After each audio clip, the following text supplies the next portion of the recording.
उर्दू में कोई शेर है, मोहब्बत करने वाले कम ना होंगे तेरी महफिल में, लेकिन हम ना होंगे।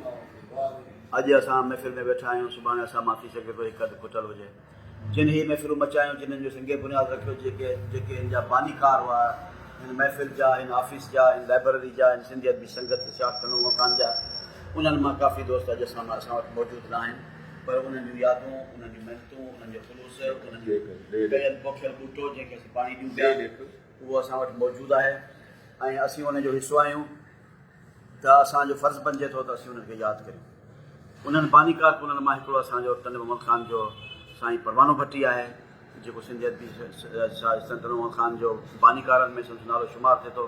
संदसि इल्मी अदबी ख़िदमतूं निमाया आहिनि, पर उन जे बावजूदि असां वटि छाकाणि त यंग जनरेशन वेठल आहे, उनजी नॉलेज में कुझु शयूं न हूंदियूं, त आउं यादाश्त ख़ातिर आउं अर्ज़ु कंदुसि आज़म भट्टी खे त संदसि ज़िंदगी सां वाबस्ता संदसि कयल कम जूं कुझु सारियूं वंडजनि ईंदड़ नसल ऐं असांजी यादगिरी रिमाइंडर थी वेंदो। आज़म भट्टी गुज़ारिश आहे त चंद कलमात असांजे परवानो भट्टी लाइ करणु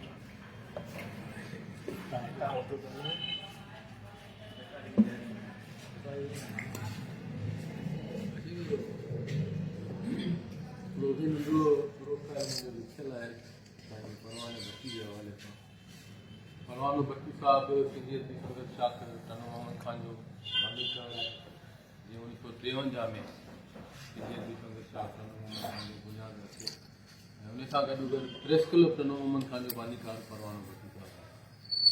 ऐं तव्हांखे इहो ॿुधी हैरानगी थींदी त हैदराबाद प्रेस क्लब जा जेके बानीकार आहिनि, परवाने भट्टी जो नालो उन्हनि में शुमार आहे।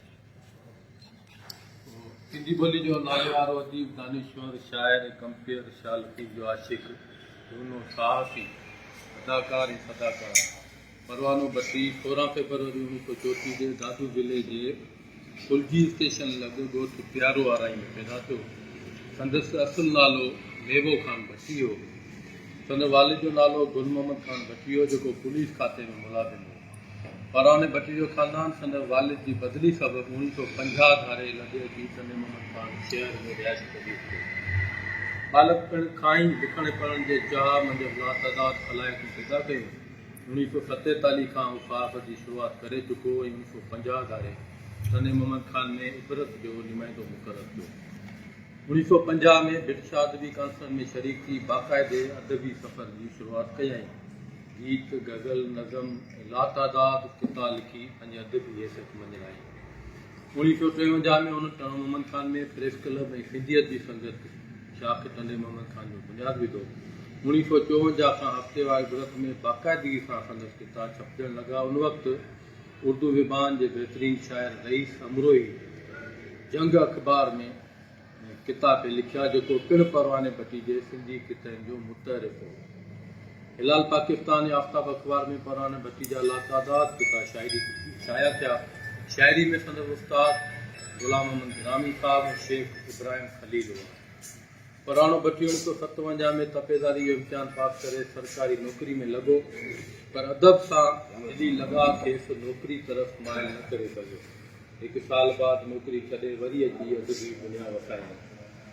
परवानो भट्टी भलोल शाइर, अदीब, सहाफ़ी ऐं कंपेर हुअण सां गॾोगॾु शाह लतीफ़ जी शाइरी जो आशिक़ ऐं बहितरीनु अदाकार ऐं सदाकार पिणु हो। 1953 में मीठा राम हॉस्टल में मुजरिम क़ौम जे नाले सां स्टेज ड्रामे में अदाकारी खां पोइ हू शोबिज़ जी दुनिया सां वागजी वियो। 1963 में सिंधियत जी संगत जो मरकज़ी जॉइंट सेक्रेटरी थियो। 1970 में AQ पीरज़ादा जी सिंधी फिल्म महबूब मिठा में हुन सिंधी वॾेरे जो किरदारु अदा कयो ऐं उन बैदि मारू ऐं मूमल राणो फिल्मनि में अदाकारी कयाई, जेके रिलीज़ थियण खां पहिरीं अध में रहिजी वियो। परवाने भट्टी जा 2 किताब जा पिणु तरतीब ॾिनल आहिनि, जेके 1968 धारे शाया थिया, जिन जा नाला टिड़दड़ मुखरियूं ऐं पुराण आहिनि। सियासी समाजी सकाफ़ती अदबी महफ़िल में रेडियो पाकिस्तान ते कंपेयरिंग जा सरंजाम ॾींदो रहियो।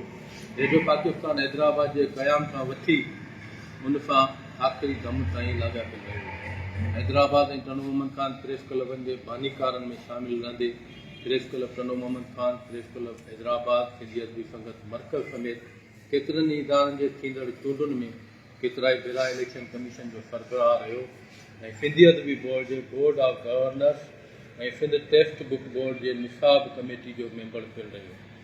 सियासी समाजी इल्मी अदबी इदारनि पारां खेसि लातादाद महिता एवार्ड ऐं सर्टिफिकेट पिणु मिलिया। परवाने भट्टी खे 3 पुटनि ऐं 4 नियाणियुनि जो औलाद थियो। संदसि पुटनि में इनामुल्ला भट्टी, गुल मोहम्मद भट्टी ऐं असद भट्टी शामिल आहिनि, जिन मां संदसि वॾी नियाणी वफ़ात करे वई ऐं संदसि हिकु पुटु क़ौमपरस्त अॻवान गुल भट्टी 28 जुलाई 2003 ते कासमाबाद हैदराबाद में शहीद थियो।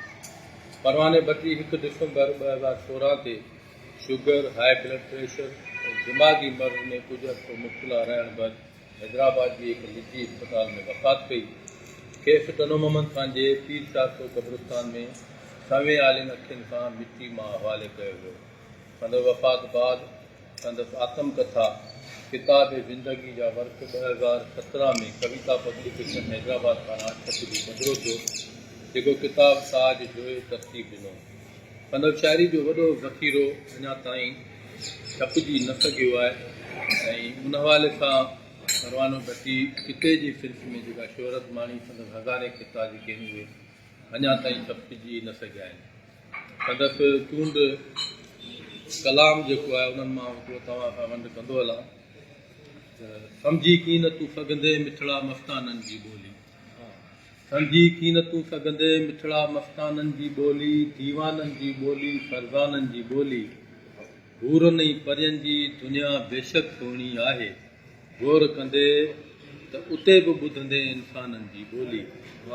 चपड़नि ते ताला ऐं ख़्यालनि ते बंदिश ऐं पिणु पहिरा, अहले जुनू विया सम्झ, अहले जुनू विया सम्झ आख़िर अरमाननि जी ॿोली।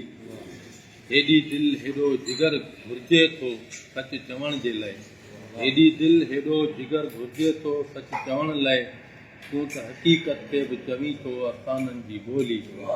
सभु कुझु ॻाल्हि इशारनि अंदरि लमन में थी वई, सभु कुझु ॻाल्हि इशारनि अंदरि लमन में थी वई, शम ई सम्झे थी हित आख़िर परवाननि जी ॿोली। सम्झी की न तूं सघंदे मिठड़ा मस्ताननि जी ॿोली, दीवाननि जी ॿोली, फरज़ाननि जी ॿोली।